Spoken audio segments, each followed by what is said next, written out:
as YouTube is intended to do, it recommended me a video that I found very interesting earlier. It appeared to be some sort of re-upload. Apparently it was from a Kickstarter attempt that had to do with the Funklet.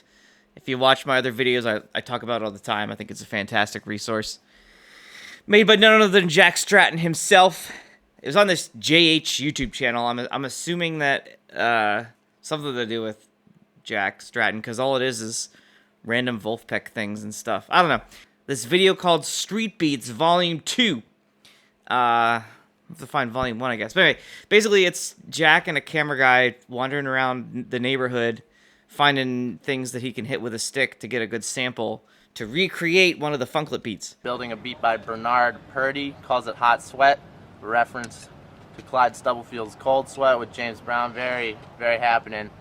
And I think I found a nice hi-hat, kind of high-pitched thing. We're looking for the ghost notes.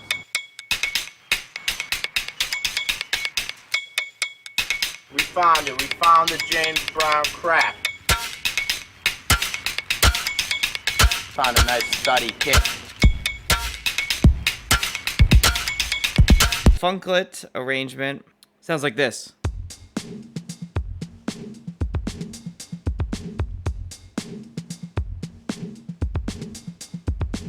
So basically I started just kind of jamming along on the bass with that Bernard Purdy Hot Sweat drum groove, and I came up with this riff, this composition. And I figured it'd make a good little lesson video. So let's jump in. The sound here and the vibe reminded me very much of Ready Freddie Washington. It might just be because his playing is fresh in my brain because I transcribed that Vertex Effects video. And it sounds like this.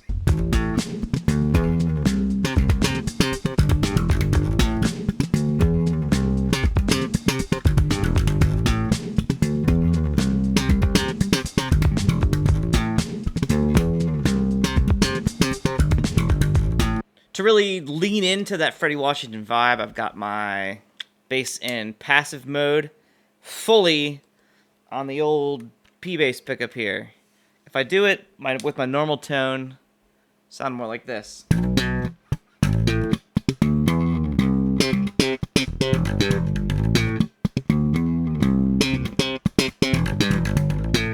Which is fine, nothing wrong with that. But since it is, give it that Freddie Washington sound. Just straight ahead passive P-bass slap tone. Gotta love it. So we start with slap on the 3rd fret here. G, that's our 7th. Coming up to an A. 1 and. So on beat 1 we have the slap slide and then a pop on the octave A. Slap slide pop. Then we have a muted slap. That's how I notated it, but really I do more of this thing. And then definitely a muted slap pop on the A and G string on the ANDA. 1 and 2 ANDA. So beat 2 is just kind of like straight up rhythm. Then we have 2 slaps on the A string, 5/7, D, E, just like that. And then have a slap on the 3rd fret, and I kind of lazily slide down during that tied 8th note. The whole first measure sounds like this. 1 and 2 and a 3 and 1 and 2 and a 3 and 1 and 3 and oh 1 and a 3 and. The second measure is where we get a little bit more intricate here with these really quick double thumb hits, like in Forgets Me Nots.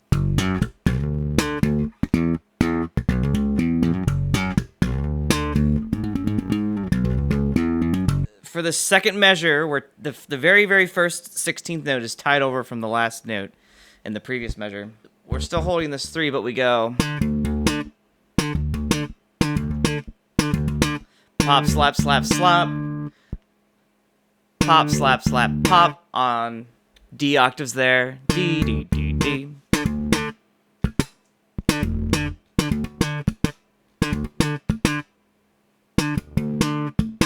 E and a 2 and a muted slap on the and. E and a 2 and a pop, slap, slap, pop, slap, pop. Then we have a pop, muted G string, followed by 2 16th note slaps on the low G. All right, I didn't realize it while I was going over this, but I also ended up playing a hammer on here like this. Open E string to 3rd fret hammer on instead of the double slap on the G there. So you can do it either way. The whole video I kind of go back and forth. I didn't realize it when I was playing it somehow.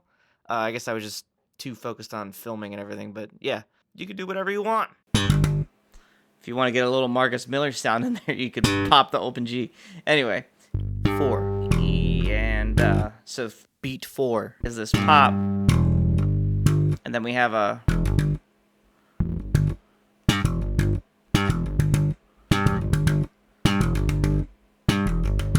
4 E and is a slap hammer on 4 E and to the 3rd fret. And then you might as well practice slapping the beat 1, 4 E and a 1. When you repeat it, then you've got that slap down to start it over again. So if I do the whole thing, both measures slow, it's like this.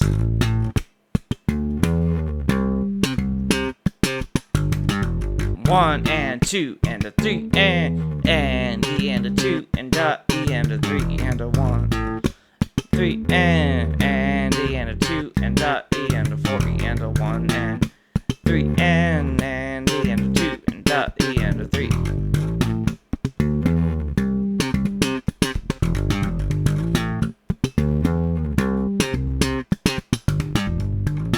With the beat here, I'll slow it down though.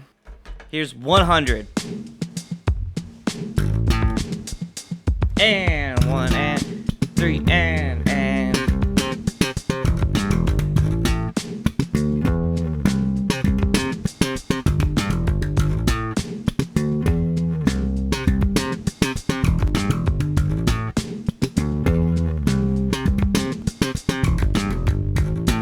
So this one's all about that rotation.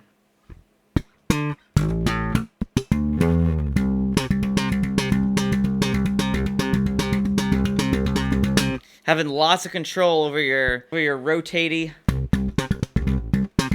back and forth slap pop. Here it is at 100 again. 1, 2, 3, 4.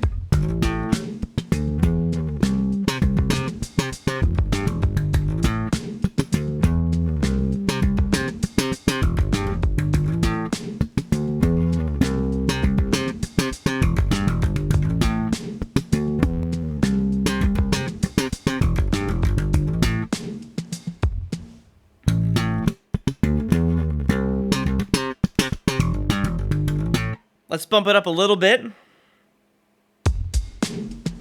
Here's 104. 1, 2, ready, boom.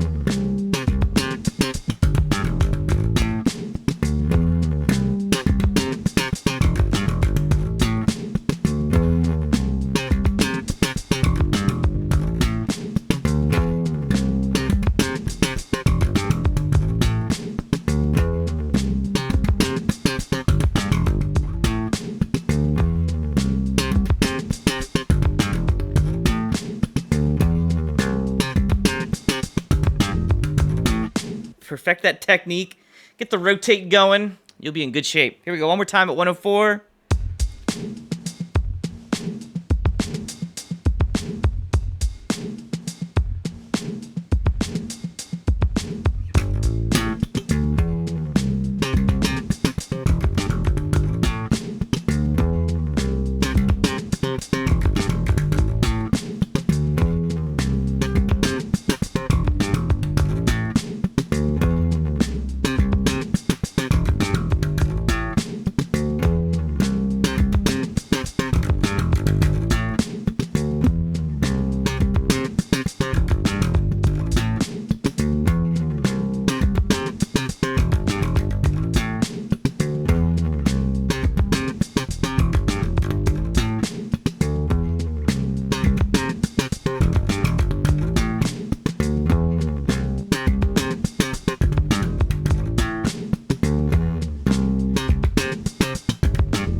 All right, here's 110.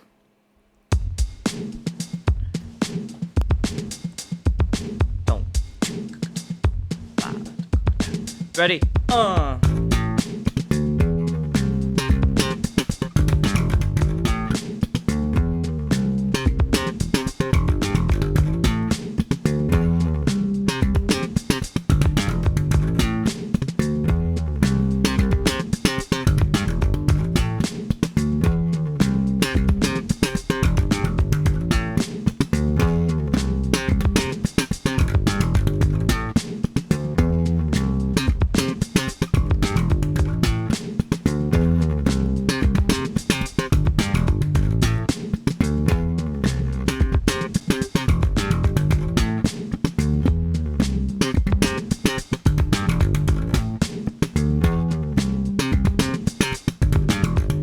So my final goal with this is 118, because I'm gonna try to sync it up with the video and make a short out of it.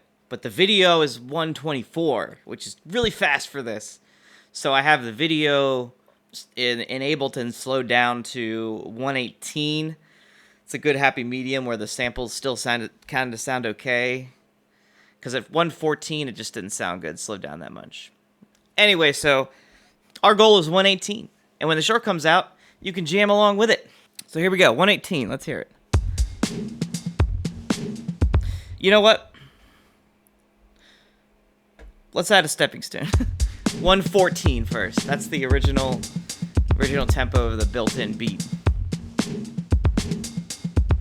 1, 2, 3, 4, 1.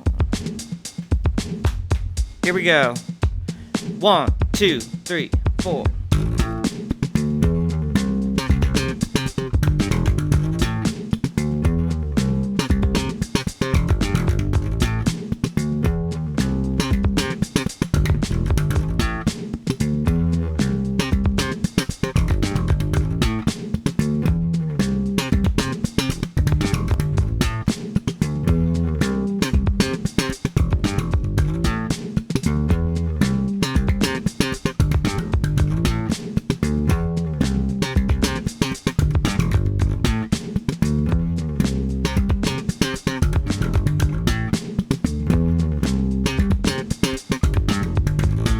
The other reason that I wanted to do this today was because I've been so focused on my double thump. I'm realizing I was neglecting my rotate practice. I feel sluggish and sloppy compared to where I was a couple weeks ago. So, yikes. 118, final destination.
Overall, this groove, this riff is this griff, groove riff, griff, griff, groove. You got a groove. I'm gonna start calling them griffs, because they're grooves and they're riffs. Griff. Dig it, we found a nice Thuddy kick.